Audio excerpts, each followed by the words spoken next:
برای دیدبانی کاربرد داشتند. اغلب آنها خرج سپاهیان در وسط برج که یک خمره سکه معتصم بود دفن می‌کردند. شیوه هفتم، اغلب در کنار درخت چنار و مقابل شاخه او یک قبر بارونه وجود داشت که داخل قبر یک خمره سکه هارون الرشیدی بود. شیوه هشتم، در اطراف امامزاده چشمه‌ای وجود داشت و بعضی از این چشمه‌ها گوگرد نیز داشتند. بالای آن چند درخت قدیمی بودند و مقابل درخت سنگ مربعی شکل حجاری شده بود. دفینه زیر سنگ مربع دفن می‌کردند.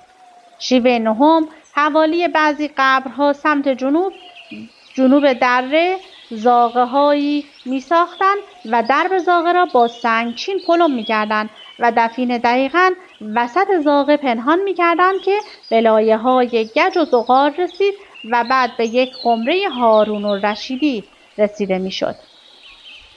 شیوه دهم، اغلب عمارت‌های باستانی که خراب شده و به تپه مبدل گشتند از طریق مشرق باید به سمت مرکز تپه رفته به خمره دوره عباسی رسیده می شود. شیوه 11 در تخت‌های